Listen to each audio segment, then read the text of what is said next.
summarise the text, and we thought that could be done just by allowing the students to go through some of the main steps that they've gone through in working out an answer to the problem that they've been given.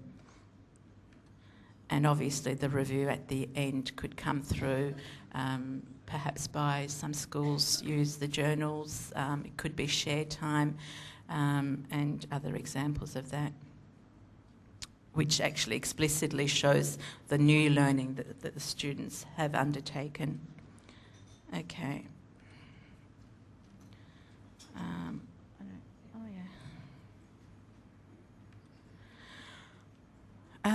What we then decided to do was, well, I actually sit down again with my AP and worked out, well, if we're expecting our staff to go and think about this, is it actually manageable? Is it too much to ask of them, keeping in mind all the other elements that we've actually taken away from the AIZ?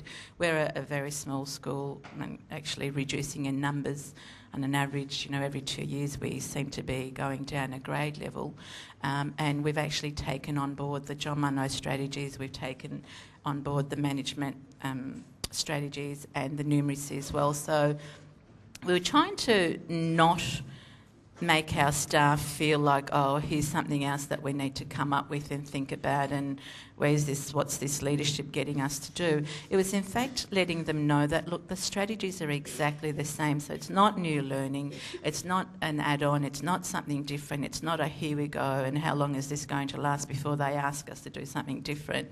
It was just basically working it and blending and weaving it into the one umbrella, if you like. So we sat down and we thought, okay, for getting the knowledge ready for our whole, and we've actually, thought that if we were the teacher, we could probably start by saying, okay, today we're going to use counters, icy pulse sticks to measure objects in our room. When we measure what the important things are to do, what are some things that we need to keep in mind, so that hopefully we're trying to get them to understand that you're going to have a beginning, a start at the beginning, no gaps, name the units that you've actually decided. So that's the sort of stuff that teachers can actually think about when they're planning out their numeracy sessions. Then we thought, learn the vocab, and again, this is something that you could actually do in your whole sessions. 6 icy pulse sticks long, or side, edges, gaps.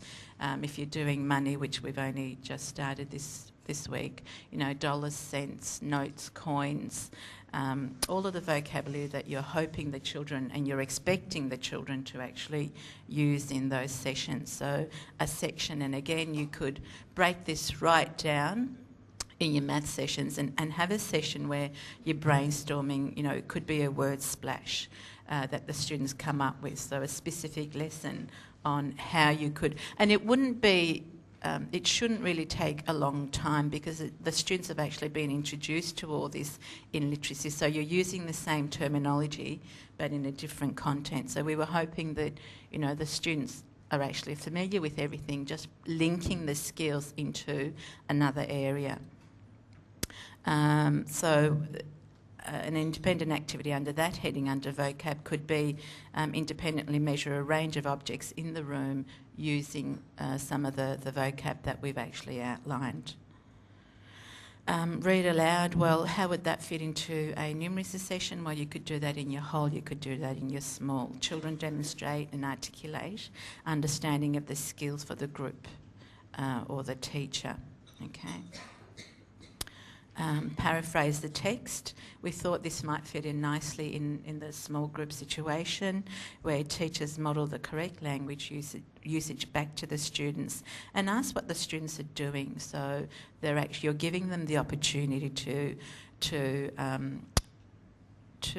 use the words and guide you to see whether they're actually using it in the right context. A fantastic example of that was, again, like this week in my grade of 3/4s, we were doing money, and one of my students, who's probably at the bottom end of my grade, was having problems adding the coins together. And she said, "Oh, Mrs. Courage, I'm having problems with this. Can you please help me work out the total?" And then she stopped and she said, "I can't believe I used the word total." So she actually knew that that was the word she was introduced to, and now that it was a part of her daily vocabulary and that she actually understood it. So that was one of those aha moments when you think, I just love you. So, yeah.